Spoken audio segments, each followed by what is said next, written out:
चलिए बच्चों शुरू करते हैं आज की क्लास।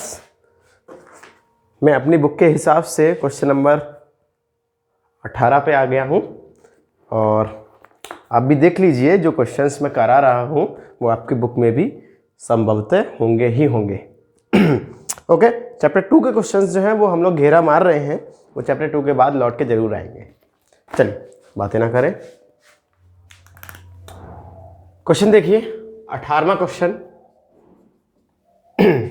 मैं क्वेश्चन नंबर नहीं बताऊंगा क्योंकि आप इससे कंफ्यूज होंगे। कह रहे हैं, क्वेश्चन को सुनिए समझिए, ठीक है? अगर आपकी बुक में नहीं भी है तो भी अच्छा क्वेश्चन है। A small metal sphere carrying a charge plus Q. A small metal sphere, very little small metal sphere carrying charge plus Q. Okay, चलिए। और ये कहां पे है? Located at the centre of spherical cavity of large uncharged metallic cell.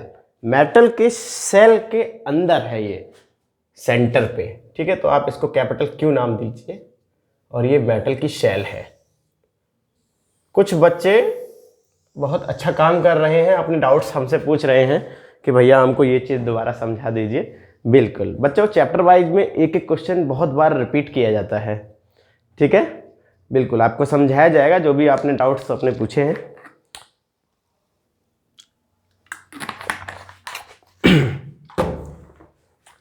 अच्छी बात है, जब पढ़ेंगे तो डाउट्स तो आएंगे ही, है ना? ये कैसे कोई कह सकता है कि डाउट्स क्यों आए? जब कोई पढ़ेगा ही नहीं तो डाउट कहाँ से आएगा?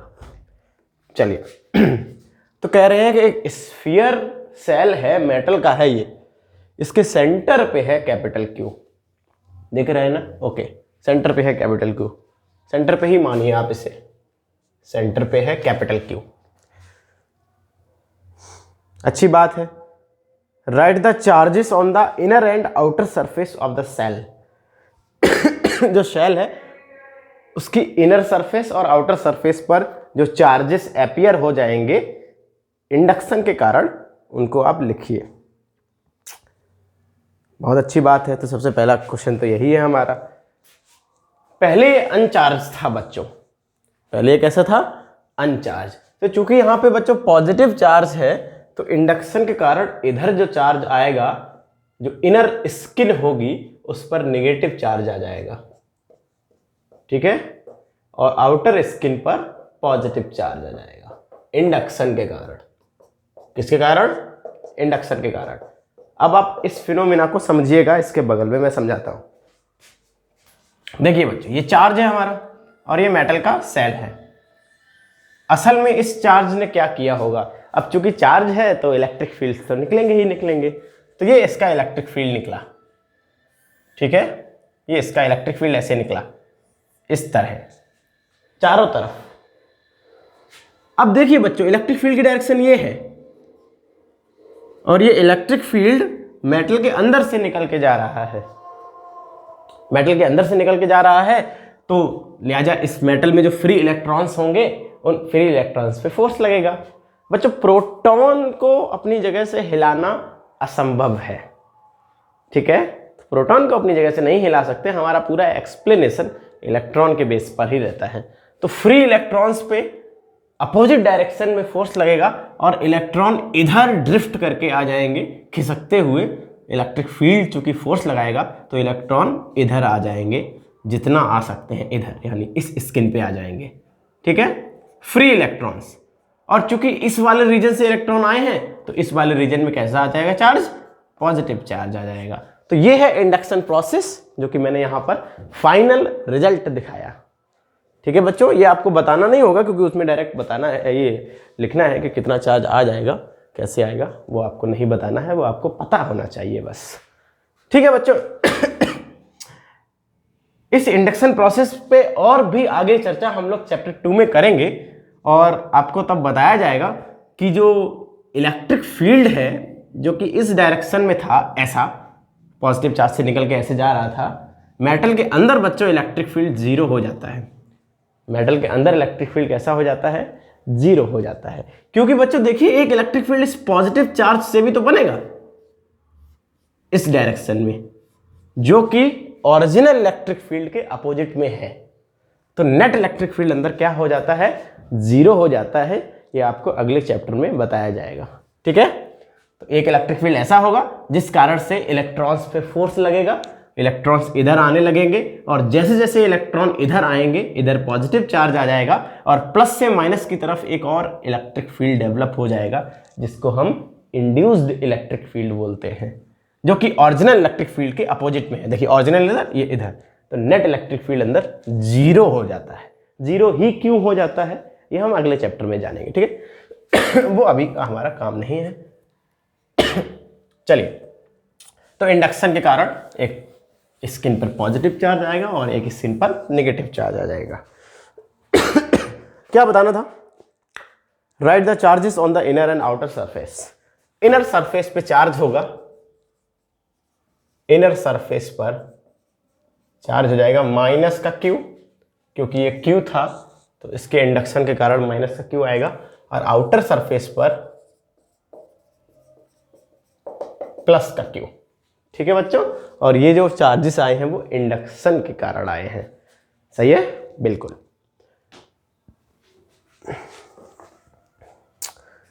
एक क्वेश्चन और इसमें अटैच है, write the value of electric field eight point P1। इधर एक पॉइंट है P1 या P, इस P पॉइंट पर इलेक्ट्रिक फील्ड लिखिए।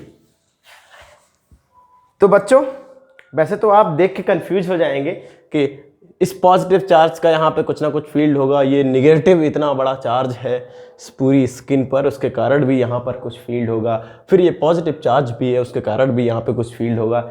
इसको देखकर बहुत ज़्यादा कंफ्यूज हो सकते हैं, परेशान हो सकते हैं। परेशान होने की आवश्यकता नहीं है। हम जब भी इलेक्ट्रिक फील्ड निकालना होगा, और ज़्यादातर केसेस में हम गॉस थ्योरम का यूज करेंगे, ठीक है।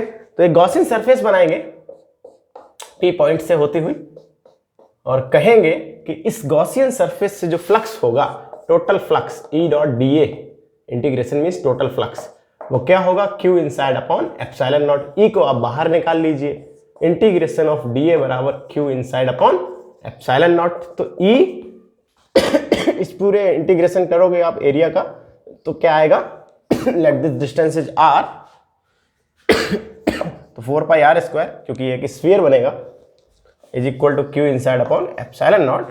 तो आप इलेक्ट्रिक फील्ड को कैलकुलेट कर सकते हैं, क्योंकि आपको इसके अंदर चार्ज पता है, कैपिटल Q। तो आप बिना किसी कंफ्यूजन के 4 पाई R square epsilon not, 4 pi epsilon not R square, तो आप बिना किसी स्ट्रेस के, बिना किसी टेंशन के डायरेक्ट गॉस थ्योरम का यूज करके P पॉइंट पे इलेक्ट्रिक फील्ड निकाल सकते हैं। ओके बच्चों, तो एक बहुत ही बेहतरीन सवाल है, 2 नंबर का सवाल है, और ये बच्चे इसमें परेशान रहते हैं इस बात से नहीं कि यहाँ पर इंडक्शन के कारण माइनस और यहाँ पे प्लस चार्ज आ जाएगा। ये तो आसान बात है, जब आप 12th पढ़ लेंगे तो उसके बाद ये काफ़ी आसान बात लगेगी। परेशान इस बात से रहते हैं, यार यहाँ पे P पॉइंट पे तो ढेर सारा इलेक्ट्रिक फील्ड होगा, कैसे हम इलेक्ट्रिक फील्ड निकालेंगे। आप गॉसियन सरफेस बनाइए और टेंशन ना लीजिए, जो पढ़ा है उसको अप्लाई कीजिए और आपको P पॉइंट पे इलेक्ट्रिक फील्ड मिल जाएगा, ठीक है बच्चों। ओके, चलिए, बहुत अच्छी बात। कभी कभार क्या होता है बच्चों, इसी सवाल को ऐसे भी पूछ लेते हैं, ये बच्चों का चेक करते हैं, वो एक पॉइंट यहाँ पर की जगह यहाँ पर कर देते हैं पॉइंट P, कहते हैं now find the electric field eight point P। तो आंसर है बच्चों 0, क्योंकि वो मेटल के अंदर है, इतना हिस्सा, ये मेटल का हिस्सा है, और मेटल के अंदर इलेक्ट्रिक फील्ड 0 होता है, तो आप डायरेक्टली आंसर लिखेंगे 0। परंतु अगर आपको कोई कॉन्सेप्चुअली पूछे कि कैसे 0, तो आप कहेंगे गॉस थ्योरम। कैसे? इस तरह हम एक गॉसियन सरफेस बनाएंगे और लिखेंगे total flux from this Gaussian surface is Q inside upon epsilon naught, और इलेक्ट्रिक फील्ड निकालने के लिए इलेक्ट्रिक फील्ड बाहर निकालेंगे, E dA is equal to Q inside की बच्चों वैल्यू हो जाएगी 0 अपॉन एप्सिलॉन नॉट, इसलिए इलेक्ट्रिक फील्ड की वैल्यू 0। क्यों 0? Q इनसाइड क्यों 0? क्योंकि यहाँ पर भी एक चार्ज है इंडक्शन के कारण, नेगेटिव चार्ज, और ये पॉजिटिव चार्ज, तो इसके अंदर टोटल चार्ज क्या हो गया? 0। ठीक है, तो मेटल के अंदर इलेक्ट्रिक फील्ड क्या आया हमारा 0। चलिए, बहुत अच्छी बात। तो जब भी इस सवाल को देखें तो भड़बड़ी में आंसर ना निकालें, आप ठंडे दिमाग से इत्मीनान से उसको सोचें समझें। और अगर ये पॉइंट आपका मेटल के अंदर है तो इलेक्ट्रिक फील्ड 0 आता है, आप डायरेक्ट लिख सकते हैं कि मेटल के अंदर 0 होता है और ये सही कारण है, तो आपका सही हो जाएगा। और कहीं और है तो इससे पहले जैसे हमने निकाला था वैसे निकालेंगे। चलिए, शाबाश, अच्छा सवाल था ये। A point charge Q is kept, कहाँ पे रखा है? In the vicinity of, vicinity का मतलब होता है पास में, ऑफ अनचार्ज कंडक्टिंग प्लेट। एक कंडक्टिंग प्लेट है यानी मेटल की प्लेट, उसके पास एक चार्ज रखा है इस तरह। Sketch the electric field lines of this system, इस पूरे सिस्टम की इलेक्ट्रिक फील्ड लाइंस आप बनाइए। तो चूंकि पॉजिटिव चार्ज है तो इधर निगेटिव इंड्यूस हो जाएगा और इधर पॉजिटिव इंड्यूस हो जाएगा इंडक्शन के कारण से। उसके बाद प्लस का इलेक्ट्रिक फील्ड माइनस में जाएगा इस तरह। बस चित्र बनाना है तो आप ध्यान रखिए कि परपेंडिकुलर ही गिराइए, ठीक है, और इधर से निकालिए इलेक्ट्रिक फील्ड, प्लस वाली तरफ से निकालिए। अंदर इलेक्ट्रिक फील्ड 0 रहेगा, इसलिए कोई भी फील्ड लाइन आप अंदर नहीं बनाएंगे। ठीक है, बिल्कुल। चलिए, बहुत अच्छा सवाल है, 1 नंबर का सवाल था, 2 नंबर में नहीं पूछना चाहिए। अगला, calculate the amount of work done. बच्चों चैप्टर 2, वर्क डन, पोटेंशियल, ये सब चैप्टर 2 है। अगला, प्लॉट द ग्राफ। हो, बहुत अच्छा सवाल है ये। बच्चों जो हमारा कूलॉम्स लॉ है, F is equal to something constant Q1 Q2 upon R square. इस फोर्स का R के साथ अगर आप कहेंगे ग्राफ बनाए तो फोर्स R के साथ कैसे वेरी कर रहा है? इस तरह वेरी कर रहा है, 1 अपॉन R स्क्वायर, इस तरह वेरी कर रहा है। परंतु अगर आपसे कहा जाए कि फोर्स का ग्राफ, इधर इधर बना देता हूं, 1 अपॉन R स्क्वायर के साथ बनाइए। बच्चों force is inversely proportional to R, जिस कारण से ऐसा बना था, परंतु force is directly proportional to 1 upon R square, directly proportional to 1 upon R square. ठीक है, तो ग्राफ आपका कैसा बनेगा? ऐसा बनेगा। और इस सवाल में CBSE फोर्स का R के साथ ग्राफ नहीं बनवा रही है, फोर्स का 1 अपॉन R स्क्वायर के साथ ग्राफ बनवा रही है। तो आपको थोड़ा सा सोचना है, डायरेक्टली प्रोपोर्शनल वाला ग्राफ बनेगा। ठीक है। तो ये कह रहे हैं, बहुत अच्छा सवाल है और आप ध्यान से सुनिए इन सारे सवालों को, और आपको उम्मीद भी नहीं होगी कि आपके जो भी पेपर होने वाले हैं एग्जाम्स, उन सारे एग्जाम्स में यही सारे सवाल पूछे जाते हैं। पुरानी 10-15 साल से ही वो क्वेश्चंस उठा के एग्जाम में रखे जाते हैं। और हकीकत तो ये है कि स्कूल में जो पेपर पूछे जाते हैं वो डायरेक्ट कॉपी किए जाते हैं, अपने दिमाग से पेपर नहीं बनाए जाते हैं, तो वो पूरा पूरा कॉपी हो जाता है। CBSE भी 95% क्वेश्चंस लास्ट ईयर से देती है। कुछ क्वेश्चंस चूँकि पैटर्न चेंज हुआ है तो नए डालने पड़ते हैं उनको, नए पैटर्न के हिसाब से। चलिए कोई बात नहीं, इसलिए जो इम्पोर्टेंस है लास्ट ईयर के क्वेश्चंस की वो बहुत ज़्यादा है। तो आप थ्योरी पढ़िए और डायरेक्टली चैप्टर वाइज पे जंप करिए। प्लॉट द ग्राफ किसके किसके बीच में बनाना है? कह रहे हैं प्लॉट द ग्राफ F और 1 अपॉन R स्क्वायर, तो हम जानते हैं ऐसा बनेगा, डायरेक्टली प्रोपोर्शनल वाला। किसके किसके बीच में? For pair of charges 1 microcoulomb, 2 microcoulomb and 1 microcoulomb -3 microcoulomb. ये 2 पेयर हैं चार्जेस के, 1 और 2 माइक्रोकूलॉम के बीच में जो फोर्स लग रहा है उसका ग्राफ बनाइए। 1 और -3 माइक्रो के बीच में जो फोर्स लग रहा है उसका ग्राफ बनाइए। शाबाश। तो हम कहेंगे कि साहब फोर्स और 1 अपॉन R स्क्वायर का जो ग्राफ बनता है वो सीधी लाइन बनता है। कैसी लाइन बनता है? सीधी लाइन बनता है। ठीक है, अब यहां पर 2 सीधी लाइनें बनाई जाएंगी ऐसी, क्योंकि दोनों का एक ये जोड़ा है और एक ये जोड़ा है। ठीक है, अब कौन सा ऊपर वाला है? 1 और 2 ऊपर वाला है या 1 और -3 ऊपर वाला है? ध्यान से देखिए बच्चों, अगर हम 1 अपॉन R स्क्वायर की कोई एक फिक्स वैल्यू ले ले, ठीक है, और इस वैल्यू पे देखें तो फोर्स किस पे ज़्यादा होना चाहिए? इस पे ज़्यादा होना चाहिए, क्योंकि force is directly proportional to product of charges. हम R को तो फिक्स ले लिए हैं, force is directly proportional to product of charges. यहाँ पे प्रोडक्ट 1 और 3 का 3 होता है और यहाँ पे प्रोडक्ट 1 और 2 का 2 आ रहा है, तो प्रोडक्ट किसका ज़्यादा है? इसका।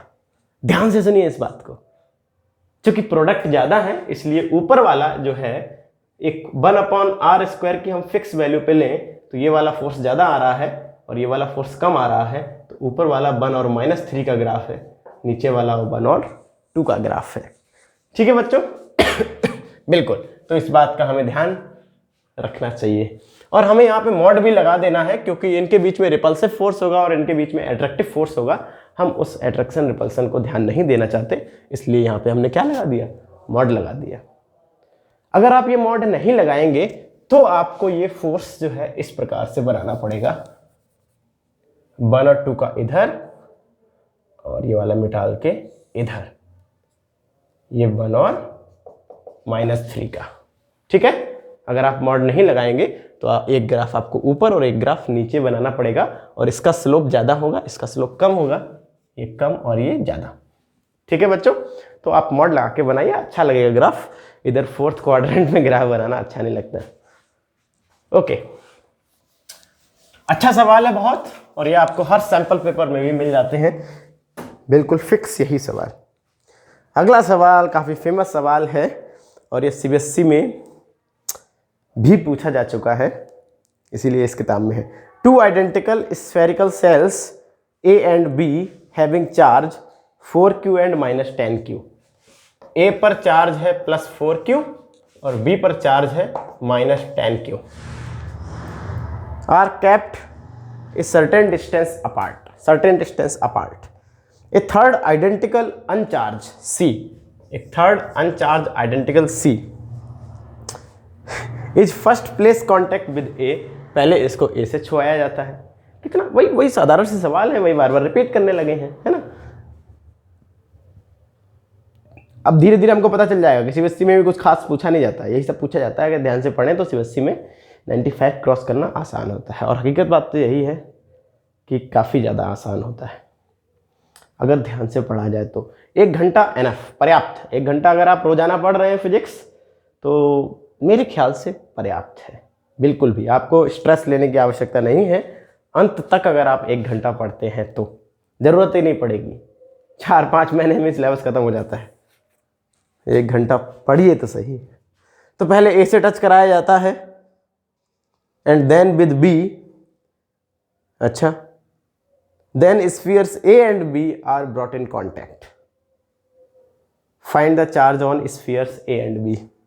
तो पहले C को A से टच कराया जाता है, फिर C को B से टच कराया जाता है, और फिर A और B जो चार्ज ऑब्जेक्ट है उनको टच कराया जाता है। तो फाइनली आप बताइए A और B पर क्या चार्ज है। चलिए तो रफ्तार में करेंगे, हम सब इसको जानते हैं। क्या करना होगा, हमको एवरेज करना पड़ेगा। जब C A से मिलने जाएगा, when C meets A, C और A का जब मिलन होगा तो क्या हो जाएगा, 0 + 4/2 एवरेज। 0 और 4 का एवरेज क्या होता है, 2। तो आंसर है इस पर भी चार्ज आ जाएगा 2Q और इसका भी चार्ज हो जाएगा 2Q। ठीक है, थोड़ा जल्दी करेंगे। फिर जब C B से मिलने गया, when C meets B, C B से जब मिलेगा तो 2 और -10 का एवरेज, 2 + -10/2। तो ये क्या होगा, ऊपर -4 आंसर है ना। तो इसका भी चार्ज -4Q हो जाएगा और इसका भी चार्ज क्या हो जाएगा, -4Q। फिर इसको भगा दिया गया और A और B आपस में मिले। A और B जब मिले, जब A और B मिलेंगे तब 2 और -4 मिल रहे हैं तो एवरेज हो जाएगा। ये तो भाग गए, 2 एंड -4 का एवरेज क्या हो जाएगा बच्चों, ये हो जाएगा -1Q, -1 तो A का भी चार्ज हो जाएगा -1Q और B का भी चार्ज हो जाएगा -1Q। ठीक है बच्चों, तो इस तरह हम फाइनल चार्ज A और B का बता लेंगे। अच्छा सवाल है, और अगर आप ध्यान से इसको करते हैं तो फ्री फंड के नंबर है, ये बोर्ड में हमको मिल जाते हैं। ठीक है, बिल्कुल। जैसे जैसे आपके कॉन्सेप्ट्स बुल्टअप हो जाएंगे अच्छे से, उसके बाद हम अपनी स्पीड और बढ़ाएंगे। चलिए, क्योंकि बहुत सारे सवाल लगाने हैं, ऐसे धीरे धीरे मरी मरी स्पीड से काम नहीं चलेगा। A dipole, find the work done. अगला चैप्टर, कुछ और भी पूछ लेते, टॉर्क पूछ लो वर्क डन पूछ रहे हैं भाई। अगला सवाल फिर से वही वर्क डन का सवाल। तो जब आप अपनी चैप्टर वाइज को पढ़ें, उसमें जो डाइपोल के वर्क डन वाले सवाल हैं कि एक डाइपोल को रोटेट करना है, कितना वर्क करना पड़ेगा, ये सब आउट ऑफ सिलेबस, मतलब फर्स्ट चैप्टर के बाहर है। सेकंड में तो पढ़ना ही पढ़ना है। बच्चों हम करते क्या हैं, जब हम फील्ड, फोर्स, कूलॉम्स लॉ, ये सब हमारा बहुत अच्छे से कवर हो जाएगा, बहुत अच्छे से आने लगेगा, और हम ये कह सकते हैं कि हाँ आ जाओ आप कौन सा सवाल लगाएं, फोर्स के कौन सा सवाल हम बताएं। जब इस तरीके की स्थिति हो जाएगी तब सेकंड चैप्टर करना बड़ा अच्छा लगेगा, और ये स्थिति होने वाली है अगर आप ध्यान से सुन रहे हैं तो। हाँ, अगला क्वेश्चन जो मेरे हिसाब से मेरी किताब में 25वां क्वेश्चन है, मैं पढ़ रहा हूँ सुनिएगा जरूर। Deduce the expression for electric field, अच्छी बात है, due to a system of charges Q1 Q2। दो चार्ज हैं और उनके कारण आपको इलेक्ट्रिक फील्ड डिड्यूस करना है, डेराइव करना है। With position vectors R1 R2 at a point R with respect to common origin. तो ये बहुत अच्छा सवाल है और बच्चे बार बार इस सवाल को पूछते हैं, क्योंकि इसमें थोड़ा सा 11th की जानकारी लगी है वेक्टर वाली। कार्टेशियन प्लेन बनाना है एक क्योंकि हमको पोजीशन वेक्टर दिखाना है। कह रहे हैं एक चार्ज है Q1 जिसका पोजीशन वेक्टर है R1। बच्चों पोजीशन वेक्टर हमेशा ऐसे बनाया जाता है ना, ऑरिजिन से उस पॉइंट की पोजीशन तक जो वेक्टर बनता है उसको हम पोजीशन वेक्टर बोलते हैं। एक चार्ज है Q2 जिसका पोजीशन वेक्टर है R2। चलिए साहब, ये दो चार्जेस हैं। क्या हम एक पॉइंट चार्ज का इलेक्ट्रिक फील्ड का फॉर्मूला जानते हैं? अगर हम r दूरी पर पूछे तो आंसर है हाँ जानते हैं, 1/4πε0 Q/r²। कैसे निकाला था साहब? फोर्स अपॉन Q0 से निकाला था, और इससे यही निकाला था केवल। बाकी सारे इलेक्ट्रिक फील्ड हम लोगों ने गॉस थ्योरम से निकाले। तो एक चार्ज है R1 दूरी, उसकी पोजीशन वेक्टर है, एक चार्ज का पोजीशन वेक्टर R2 है। कहाँ इलेक्ट्रिक फील्ड निकालना है? इसका भी इलेक्ट्रिक फील्ड होगा इसके आसपास, इसका भी इलेक्ट्रिक फील्ड होगा इसके आसपास। कह रहे हैं इस पॉइंट पे निकालिए, और इस पॉइंट का पोजीशन वेक्टर R है। R देखिए, R1 इसका, R2 इसका, और इस पॉइंट का पोजीशन वेक्टर R। ठीक है, कॉमन ऑरिजिन, इन तीनों पोजीशन वेक्टर का जो ऑरिजिन है वो कॉमन है। तो आप सवाल को दोबारा से सुन लीजिए। Deduce the expression of electric field due to a system of two charges with position vector R1 R2 कहाँ पे? At a point R with respect to common origin. तो मैं जब भी ये सवाल लगाता हूँ तो बच्चों से कहता हूँ कि आप अगर चित्र बना ले रहे हैं तो आप सवाल भी बना लेंगे। Q1 का इलेक्ट्रिक फील्ड क्या होगा? Electric field of Q1 E1 1/4πε0 Q1 upon दूरी का स्क्वायर। बच्चों ये दूरी कितनी दूर है? ये पॉइंट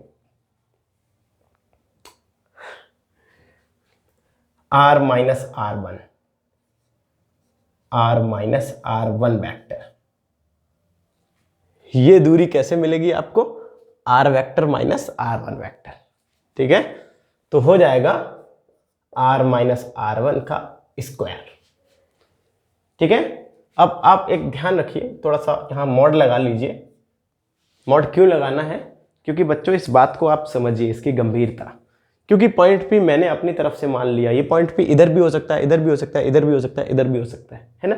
ये R, ये पॉइंट P इधर भी हो सकता है, ये R हो सकता है छोटा हो सकता है R1 से R बहुत बड़ा हो।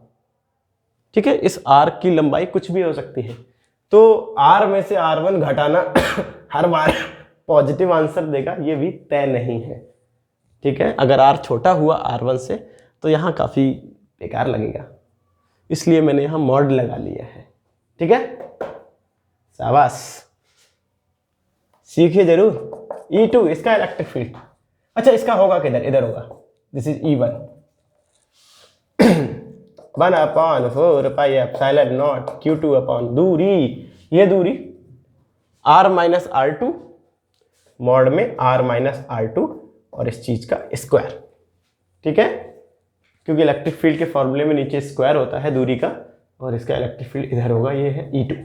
तो बच्चे अमूमन ये गलती कर देते हैं, वो लोग ये लिख देते हैं 1/4πε0 Q1 अपॉन R1 का स्क्वायर, 1/4πε0 Q2 अपॉन R2 का स्क्वायर। बच्चों सोचिए R1 क्या है, R2 क्या है, क्या लिख दे रहे हैं, सब गलत हो जाएगा। आपको ये दूरी लिखनी है कि Q1 से कितना दूर है point P, P is the observation point, जहां पे हम देखना चाहते हैं। Q2 से कितना दूर है, तो ये दूरी लिखनी है, ठीक है। तो टोटल इलेक्ट्रिक फील्ड होगा देयरफॉर बच्चों जो भी क्वेश्चन आपको ऐसा लगे कि नहीं ये मैं समय के साथ भूल जाऊंगा या जाऊंगी जो भी, तो उस क्वेश्चन को आप जरूर नोट कर लीजिए उसका सॉल्यूशन, ठीक है। आप पीछे पन्ने पलट के देखेंगे तो आपको लंबे चौड़े आंसर्स मिलेंगे, कुछ ठीक मिलेंगे, कुछ ठीक नहीं भी मिलेंगे, तो वो फिर उतना मज़ा नहीं आएगा। तो नेट इलेक्ट्रिक फील्ड होगा E net is equal to, आप केवल इतना लिख के छोड़ देंगे E1 vector plus E2 vector, इन दोनों वेक्टर का क्या एडिशन जो होगा वो नेट इलेक्ट्रिक फील्ड दे देगा। तो चाहे तो वैल्यू भी रख दीजिए 1/4πε0 Q1 अपॉन समथिंग का square plus 1/4πε0 Q2 upon something का स्क्वायर। इसके आगे आप नहीं बढ़ाएंगे क्योंकि इसके आगे बढ़ाना पॉसिबल नहीं है, हमको ये एंगल वगैरह नहीं पता है। ओके, तो इतना लिख के आपको छोड़ देना है। काफ़ी आसान सवाल है, बच्चों से जो गलती होती है मैंने वो भी बताया, बच्चे यहाँ पर गलती कर देते हैं, ये डिस्टेंस उनको नहीं पता होती कि कैसे निकालें, ठीक है। तो ये दूरी हो जाएगी R में से R1 घटाने पर ये मिल जाएगा, और ये हो जाएगा R माइनस R2। मॉड लगा देना है जिससे कि अगर कहीं कुछ गलती हो जाए तो वो गलती को बचा ले। चलिए, बहुत अच्छा सवाल। अगला सवाल बहुत अच्छा, वेरी इंपॉर्टेंट सवाल। An infinite number of charges, infinite number of charges each of small Q, Q Q Q Q Q Q Q Q Q Q Q Q infinite are placed at x axis. So this is my x axis, this is origin O, 1 meter, 3 meter, 9 meter, 1 3 3 3 3 9 9 3 27 and so on. तो इसमें कहा गया है जो charges हैं Q Q Q Q Q Q Q वो 1 metre पे रखा है, 3 मीटर पे रखा है, 9 मीटर पे रखा है, 27 पे रखा है, एंड ऐसे ही इंफिनिटी तक रखा है। An infinite number of charge each of small q are placed at x बराबर 1 metre, 3 metre, 9 metre, 27 metre and so on, infinity तक। Calculate the electric field at origin due to this system. All charges are of same sign, सारे charge positive हैं। Origin पर electric field, बच्चों अगर सारे charge positive हैं तो एक तो कॉमन सेंस है जो क्वेश्चन को पढ़ के हमको थोड़ा बहुत आइडिया लग जाता है, सॉल्व करें ना करें वो आइडिया ये लग जाता है कि नेट इलेक्ट्रिक फील्ड इस डायरेक्शन में होगा, क्योंकि ये भी पॉजिटिव है उसका इधर होगा, ये भी पॉजिटिव उसका इलेक्ट्रिक फील्ड इधर होगा, ये भी पॉजिटिव उसका इलेक्ट्रिक फील्ड इधर होगा, ये भी पॉजिटिव उसका इलेक्ट्रिक फील्ड इधर होगा। सारे वेक्टर्स एक ही डायरेक्शन में हैं तो जुड़ के एक बहुत बड़ा सा वेक्टर हमारा इलेक्ट्रिक फील्ड का मिल जाएगा। अब मैं वेक्टर बनाऊंगा नहीं, गंदा हो जाएगा डायग्राम, इनफाइनाइट चार्जेस हैं इसलिए। तो मैं डायरेक्ट लिखूंगा E at origin E1 plus E2 plus E3 plus dash En, सारे इलेक्ट्रिक फील्ड का सम होगा क्योंकि सब एक ही डायरेक्शन में है इसलिए। तो पहली लाइन जो है वो भी काफी सोच समझ के लिखी गई है, कोई घटेगा नहीं, सारा इलेक्ट्रिक फील्ड जुड़ेगा ही जुड़ेगा। वैल्यू लिखिए E1 यानी पहले चार्ज का इलेक्ट्रिक फील्ड, इस वाले चार्ज का electric field 1 upon 4 pi epsilon not Q upon इसकी दूरी कितनी है 1 का स्क्वायर, ठीक है, प्लस E2 इस वाले चार्ज का इलेक्ट्रिक फील्ड। अब इसमें मैं हटा देता हूं 1 upon 4 pi epsilon not Q दूरी कितनी है 3 का स्क्वायर प्लस इसका इलेक्ट्रिक फील्ड यहां पर इधर होगा 1 upon 4 pi epsilon not Q दूरी कितनी है 9 का स्क्वायर प्लस ऐसे ही चलता रहेगा, ठीक है, इन्फिनिटी तक। कुछ कॉमन है तो आप कॉमन ले लीजिए, हो सकता है आपकी सांसें फूलने लगे देख के कि नहीं नहीं नहीं अब तो नहीं होगा, अब नहीं हो पाएगा ये सवाल। हालांकि हम लोगों ने क्लास में भी ऐसा ही एक सवाल किया था पर वो इनफाइनाइट चार्जेस नहीं थे। कोशिश करेंगे, होगा तो कर लेंगे, नहीं तो छोड़ देंगे, क्या दिक्कत है, उसमें क्या बुराई है। 1 upon 4 pi epsilon not Q, तो 1 अपॉन 1 स्क्वायर, 1 अपॉन 3 स्क्वायर यानी 9, 1 अपॉन 9 का स्क्वायर 81 एंड सो ऑन, ठीक है बच्चों। एक इनफाइनाइट सम है, इन्फिनिटी तक जा रहा है। बाहर का मामला हमको पता है, क्यू की वैल्यू दिया गया है क्या, क्यू की वैल्यू नहीं दिया गया है, कोई बात नहीं, तो इसकी अकेले की वैल्यू रख के भी हम करेंगे क्या, उसकी भी नहीं रखेंगे, ठीक है। ये सम हमको करना है। तो कई बार बच्चे क्या करते हैं, इतना लिख के सारे इलेक्ट्रिक फील्ड जोड़ के यहाँ पे छोड़ आते हैं, तो उनको एक ही नंबर मिलता है, फिर वो कट जाता है। मेन बात तो यही है, सीबीएसई इसीलिए पूछ रही है कि आपको ये आता है कि नहीं आता है, इस तरीके का जोड़ना आपको आता है कि नहीं आता है। और आप इतना लिख के आप केवल फिजिक्स की बात लिख के छोड़ आएंगे, आगे का मैथ नहीं सॉल्व करेंगे, तो फिर आंसर कैसे आएगा। देखिए जरा, एक इनफाइनाइट सम है 1 अपॉन 9, 1 अपॉन 81, ये एक जीपी है, ज्योमेट्रिक प्रोग्रेशन। 10th क्लास में शायद हम लोगों ने पढ़ा भी होगा या नहीं, मैं तो भूल चुका हूँ जीपी 10th में पढ़ते हैं या नहीं, आई थिंक एपी तो पढ़ते हैं, ठीक है। तो सम ऑफ इनफाइनाइट टर्म का जो फॉर्मूला रहता है हमारे जीपी में, sum of infinite term a upon 1 minus are, a upon 1 minus R. तो बायो वाले लोग हैं वो भी समझें जरा इस बात को। पहली बात तो ये है कि ये अपने दिमाग से हटा दीजिए कि ये चीज़ मैथ वाले ही बच्चे सीख सकते हैं। तो आप थोड़ा सा गौर कीजिए कि वो बच्चे सीखते कैसे हैं, मैथ वाले बच्चे। उनको एक फार्मूला बता दिया जाता है, 3 एग्जाम्पल बता दिए जाते हैं, 4 एग्जाम्पल बता दिए जाते हैं, उसके बाद एक एक्सरसाइज होती है जिसमें वो प्रैक्टिस करते हैं।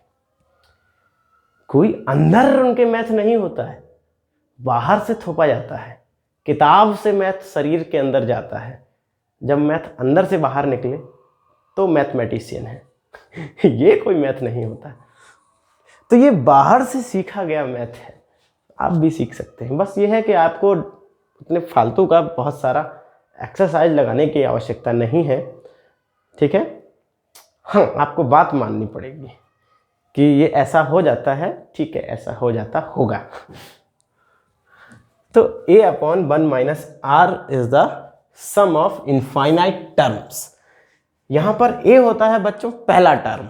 एपी में भी आपने a पहला टर्म पढ़ा होगा, जो कि हमारा 1 अपॉन 1 है। 1 माइनस आर, आर क्या है बच्चों, रेशियो, ठीक है। पहला और दूसरा टर्म के बीच का रेशियो क्या है, और ये सेम रेशियो होता है। आप किसी भी दो पास वाले को डिवाइड करके देखिए, यहाँ 1/9 का मल्टीप्लाई करेंगे तो ये आ जाएगा, यहाँ 1/9 का मल्टीप्लाई करेंगे तो ये आ जाएगा, अगले में 1/9 का मल्टीप्लाई करेंगे तो अगला आ जाएगा। तो 1/9 का मल्टीप्लाई किया जा रहा है, तो वहाँ पे हम रेशियो निकालेंगे। तो अप्लाई करते हैं, इलेक्ट्रिक फील्ड आ जाएगा। तो बायो वाले लोग चिंता कतई ना करें, है ना। हमारे तो बायो वाले ही काफ़ी अच्छा करते हैं, बायो वाले भी, मैंने ही बोल दिया। मैथ तो बहुत अच्छा करते ही हैं, उनके लिए आसान होता है सीखना। बायो वाले बेचारों के पास तो फिजिक्स पढ़ने का बहुत टाइम रहता है, ये भी एक प्लस पॉइंट है। मैथ वालों के पास इतना टाइम नहीं रहता, उनको मैथ भी देखना होता है अपना, वो भी मेन सब्जेक्ट है।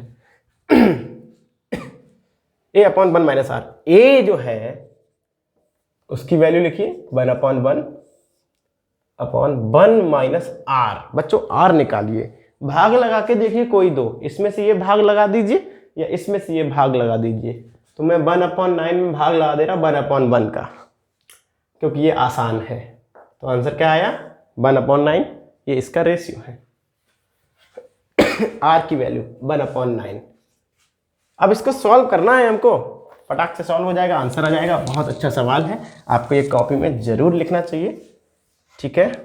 और बहुत सारी बातें जो आपको अच्छी लगी हो। 1/1 और इधर हो जाएगा 9 - 1/9, तो ये हो जाएगा 8/9 कि 9 ऊपर जाएगा 8 नीचे आएगा, तो आंसर आ जाएगा 9/8। So this is the answer. Net electric field is 9/8, 1/4 pi epsilon naught Q। Q इधर अच्छा नहीं लग रहा है तो यहाँ पे लिख दीजिए Q/4 pi epsilon naught। ठीक है बच्चों, तो ये इनफाइनाइट जीपी थी जिसका सम हम लोगों ने निकाला। ठीक है, तो जहां भी बच्चे इस बात को लिखें, खास तौर पर बायोलॉजी वाले बच्चे, वो जरूर ऐसे लिख दे sum of infinite term is a/1 - r, क्योंकि भविष्य में अगर कोई ऐसा सवाल आए तो हमारा दिमाग जग जाना चाहिए कि अच्छा ये वही है, चलो कोशिश करते हैं। a is the first term लिख देंगे ऊपर, जो भी होगा उसमें उस समय 1 - r इज द रेशियो। बहुत आसान है। तो आप भविष्य में बड़े बड़े सवाल जिसमें भी इनफाइनाइट जीपी यूज की गई होगी फटाक से लगा सकते हैं, और इसके लिए आपको किसी एक्सरसाइज को लगाने की आवश्यकता नहीं है।